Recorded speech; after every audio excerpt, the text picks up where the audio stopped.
Good morning, everybody. Welcome back to Journey to Greatness, day 279 at 365 with David McDonald, the GOAT.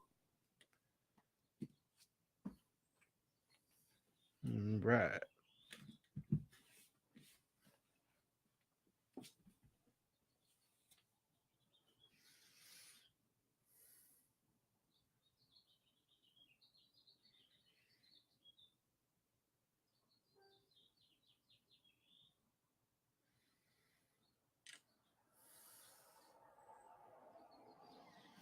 Can you believe it's Friday already? Holy smokes, man. Sheesh. Friday, right? Today's Friday? Today's Friday. It's Friday already. The week went zooming by. Good morning, Brandon. Good morning, good morning. Good morning, Benny. Good morning, Steve. All right, so we're going to get into our meditation routine here.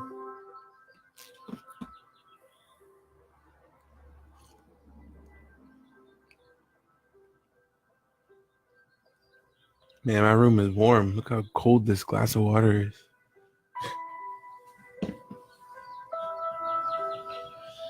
All right, I'll see you guys on the other side.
All right, welcome back, everybody.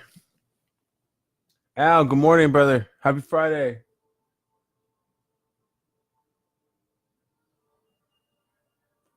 God bless you too, man. We need to catch up. I was out of town for 4 or 5 days, so yeah, we definitely need to catch up. I did get your message, so we can go for lunch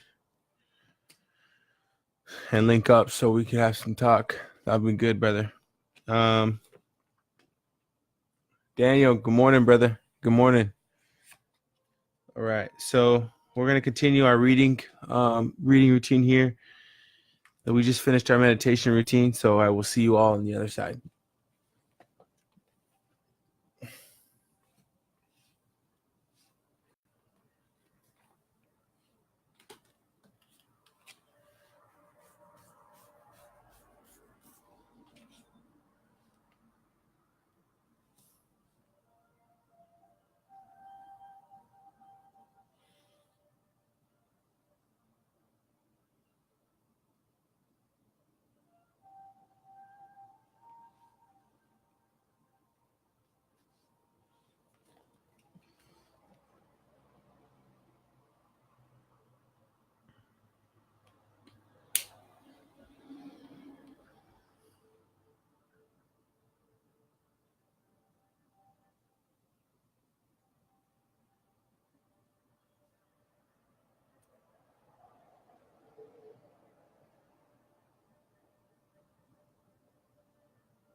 Mm.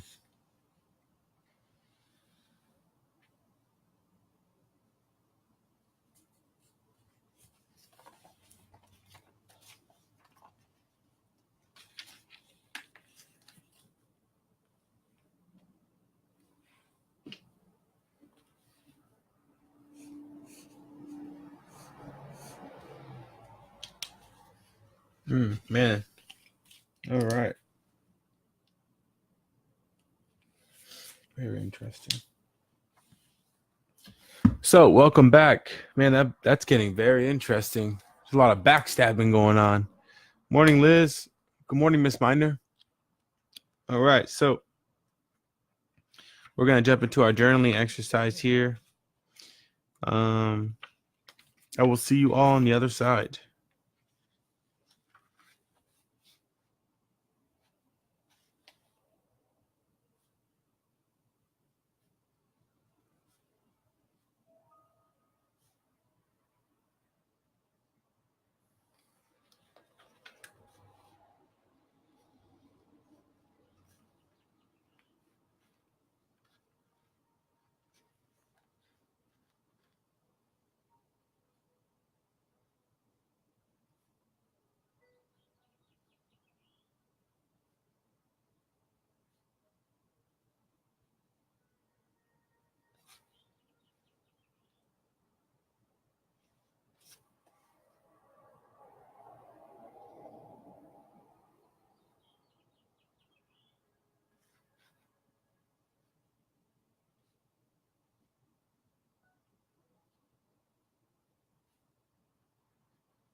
All right, welcome back, everybody.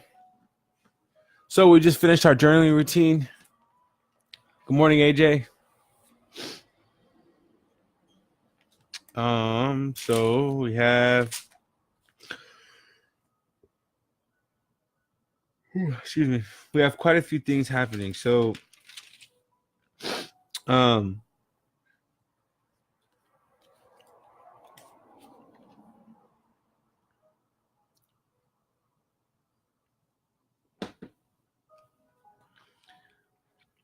so after Sarah dies, which is Abraham's wife, Abraham finds another wife named Keturah, and Keturah bears a number of children with Abraham. And Abraham eventually then dies at 175 years old. So then you have Isaac and Rebekah, which is Abraham's son, and Rebekah, which is from the clan of Abraham. And they birth Esau and Jacob. So the children struggled within her, and she said, if it is thus, why is this happening to me? So she went to inquire the Lord, and the Lord said to her, 2 nations are in your womb, and 2 peoples from within you shall be divided. The one shall be stronger than the other. The older shall serve the younger. When her days to give birth were completed, behold, there were twins in her womb. The first came out red, all his body hairy like a hairy cloak. So they called him Esau. Afterward, his brother came out with his hand holding Esau's heel. So his name was called Jacob. Isaac was 60 years old when she bore him, or when she bore them. When the boys grew up, Esau was a skillful hunter, a man of the field, while Jacob was a quiet man, dwelling in tents. Isaac loved, excuse me, Isaac loved Esau because he ate of his game, but Rebekah loved Jacob. This is like a rant. So everybody's following me, right? So Esau and Jacob were born of Abraham's son Isaac and his wife Rebekah. Abraham liked Esau more, or excuse me, Isaac the father liked Esau more, and the wife Rebekah liked Jacob more, and that's going to be important here in a second. This is kind of random. Esau sells his birthright to his brother Jacob. Once, when Jacob was cooking stew, Esau came in from the field, and he was exhausted. And Esau said to Jacob, "Let me eat some of the red stew, for I am exhausted." Jacob said, "Sell me your birthright now." Esau said, "I'm about to die. Of what use of this birthright to me?" Jacob said, "Swear to me now." So he swore to him and sold his birthright to Jacob. Then Jacob gave Esau bread and lentil stew, and he ate and drank, rose and went his way. Then thus Esau despised his birthright. So that's like really random because there's only like one section delegated to that one part, but I'm sure it'll play a role sometime later in the story. Yeah. So God's promise to Isaac, which is the son of Abraham: I will multiply your offspring as the stars of heaven, and will give to your offspring all these lands, and in your offspring all the nations of the earth shall be blessed, because Abraham obeyed my voice and kept my charge, my commandments, my statutes, and my laws. Abraham is Isaac's father, so God is now making that same promise to Isaac, that all of his children will also be blessed with the land, with all of the land among them. So Isaac and Abimelech. So Isaac settled in Gerar, and Abimelech was the king or the ruler of this certain city. And similar to when I forgot what the city was, I think it was Canaan. When Abraham went to Canaan with his wife Sarah, he went there. No, it might have been Egypt. I think it was Egypt. But when he went to this land, he didn't tell the people there that Sarah was his wife, because he was afraid that because his wife was so beautiful that the people would kill him, essentially, to have his wife. And so what's really interesting and strange, or uh, coincidentally, Isaac had the same thing with his wife Rebecca. So when he went to this new city, this new place, Gerar, when the men of the place asked him about his wife, he said, "She is my sister," exactly like his fathers had said at one time when he traveled away to a distant land. For he feared to say, "My wife," thinking lest the men of the place should kill him because of Rebecca, because she was attractive in appearance. When he had been there a long time, um, Abimelech, king of the Philistines, looked out of the window and saw Isaac laughing with Rebekah, his wife. So Abimelech called Isaac and said, "Behold, she is your wife. How then would you say she is my sister?" Isaac said to him, "Because I thought lest I die because of her." Abimelech said, "What is this you have done to us? One of the people might easily have lain with your wife, and you would have brought guilt upon us." So Abimelech warned all the people, saying, "Whoever touches this man and his wife shall surely be put to death." So Isaac has been blessed indefinitely by the Lord. He followed his father's footsteps with this particular city of Gerar, and now we continue on with the story. And Abimelech said to Isaac, "Go away from us, for you are much mightier than we." So Isaac was then blessed. He became super duper wealthy, and then the king pretty much told him to leave. The other Egypts didn't handle this so long, so Isaac actually stayed in this area of Gerar for like quite some time. His father Abraham was dismissed immediately for being dishonest about his wife Sarah at the time, being his wife and not his sister. And he came to, or the king of where Abraham was, knew that it wasn't his wife, similarly to how Abimelech figured out that Rebecca was actually Isaac's wife, and not his sister. So similar to is because their interactions is what I'm saying. So then famine came across the land, and Abimelech, the king of Gerar, went to go find Isaac. When Abimelech went to him from Gerar with Ahuzaz, his advisor, and Phicol, the commander of his army, Isaac said to them, "Why have you come to me, seeing that you hate me and have sent me away from you?" They said, "We see plainly that the Lord has been with you." So we said, "Let there be a sworn pact between you and us. Let us make a covenant with you that you will do us no harm, just as we have not touched you and have done to you nothing but good, and have sent you away in peace. You are now the blessed of the Lord." So he made them a feast, and they ate and drank. In the morning they rose early and exchanged oaths, and Isaac sent them on their way, and they departed from him in peace. That same day Isaac's servants came to him and told about the well that they had dug, and said to him, "We have found water." He called it Sheba. Therefore, the name of the city of Beersheba, to this day. Got it. So Beersheba was named after the first well that they found during this time of famine. Very interesting. So Isaac blesses Jacob. Now, this is a super interesting story. So if you're not tuned in, I really ask that you put your ears up really high, because this is kind of treacherous to some degree, but it also makes sense because the Lord said this was going to happen. So Isaac blesses Jacob. Jacob is a smooth-skinned man who dwells in tents. Esau, which is his brother. So remember, Esau sold his birthright to Jacob. Esau is a man of hairy nature. So he has hair all over his hands, all over his body, you can imagine. But he's a skillful hunter, and he's really good with his bow. So he'll go out and he'll hunt game or hunt for food, essentially, right? So Isaac is now at a place where he's getting super old, and it's getting hard for him to see. So he can't really see. His other senses are highly active, like his touch, his smell, things like that. But he can't. His vision, his sight isn't very strong. So when Isaac was old, his eyes were dim, so that he could not see. He called Esau, his older son. Check this out, you guys. His older son, and said to him, "My son." And he answered, "Here I am." He said, "Behold, I am old.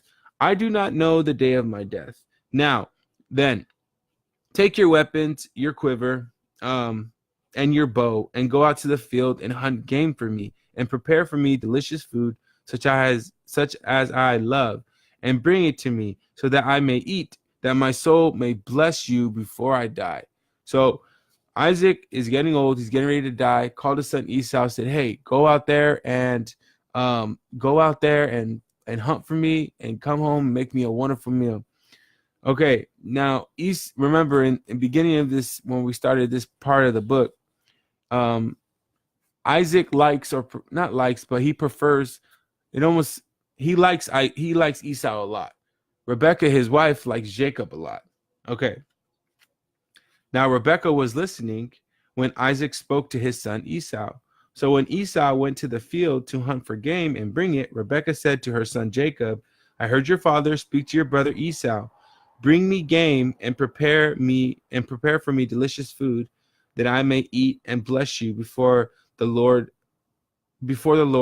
die. Now therefore, my son, obey my voice as I command you.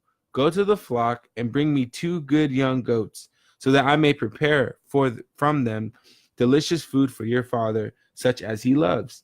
And you shall bring it to your father to eat, so that he may bless you before he dies."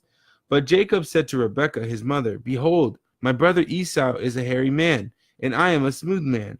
Perhaps my father will feel me, and I shall be mocking him and bring a curse upon myself and not a blessing." His mother said to him, "Let your curse be on me, my son. Only obey my voice and bring them to me." You know what's really interesting is anytime where you have,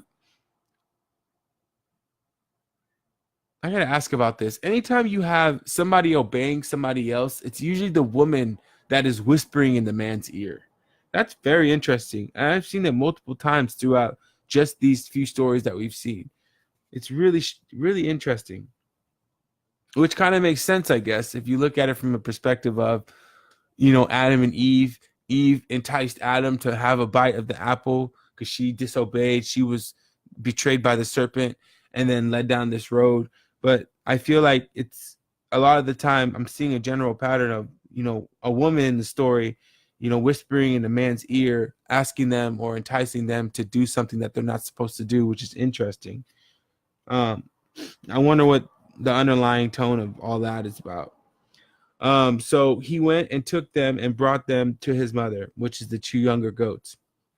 And his mother prepared delicious food, such as his father loved. Then Rebekah took the best garments of Esau, her older son, which were with her in the house, and put them on Jacob, her younger son. And the skins of the young goats she put on his hands and on the smooth part of his neck. And she put delicious food and bread, which she had prepared, into the hand of her son Jacob. So he went into his father and said, "My father." And he said, "Here I am. Who are you, my son?" Jacob said to his father, "I am Esau, your firstborn. I have done as you told me. Now sit up and eat of my game, that your soul may bless me." But Isaac said to his son, "How is that you have found it so quickly, my son?" He answered, "Because the Lord has granted me success." Then Isaac said to Jacob, "Please come near me, that I may feel you, my son, to know whether you are really my son Esau or not." So they're getting ready to almost get caught here. So they're getting ready, but hold on. So Jacob went near to Isaac, his father, who felt him and said, "The voice is Jacob's voice, but the hands are the hands of Esau." And he did not recognize him because his hands were hairy like his brother Esau's hands. Remember, Rebekah put goat skin or goat fur on Jacob's hands.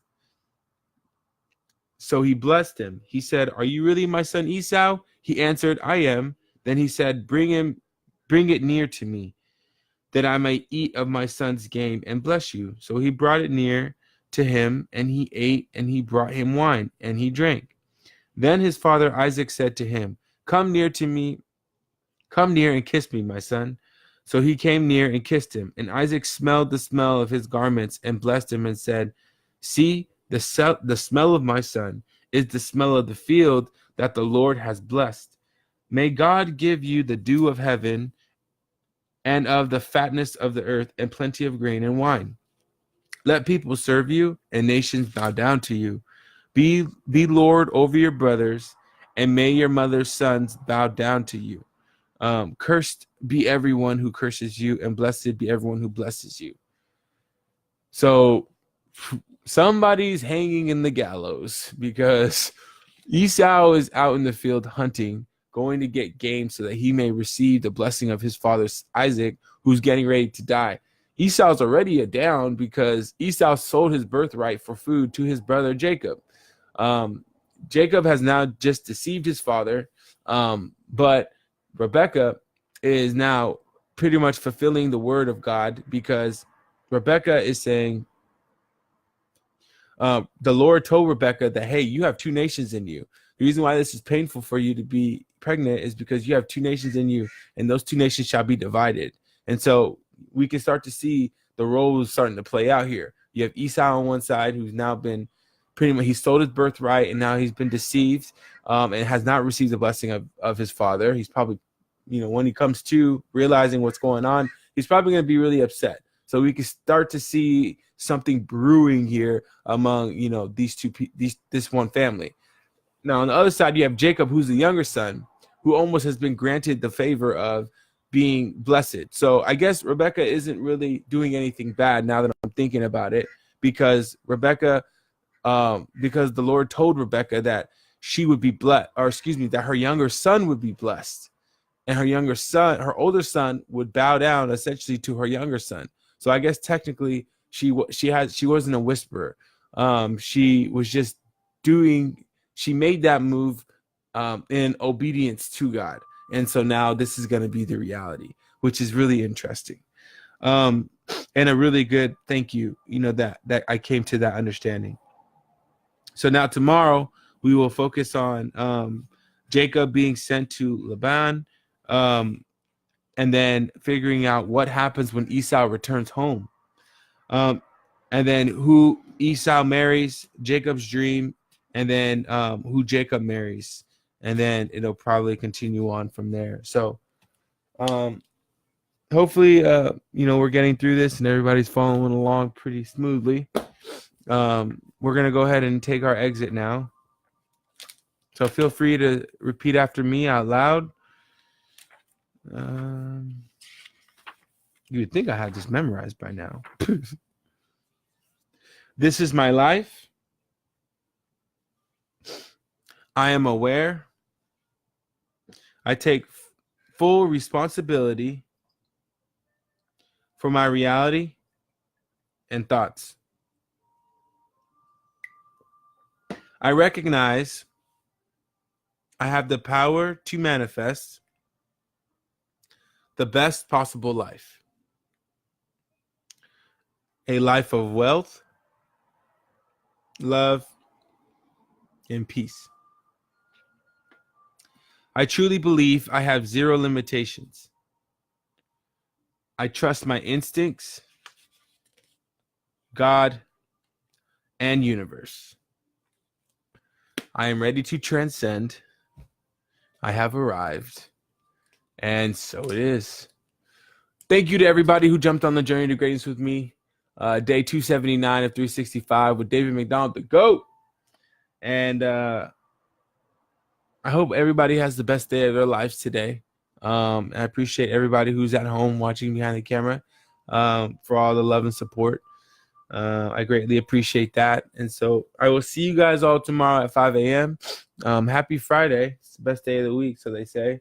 But I guess every day is the best day of the week. So we will take Ben's advice on that one, and or Ben's perspective on that one. And I will see you all tomorrow. Have a good day.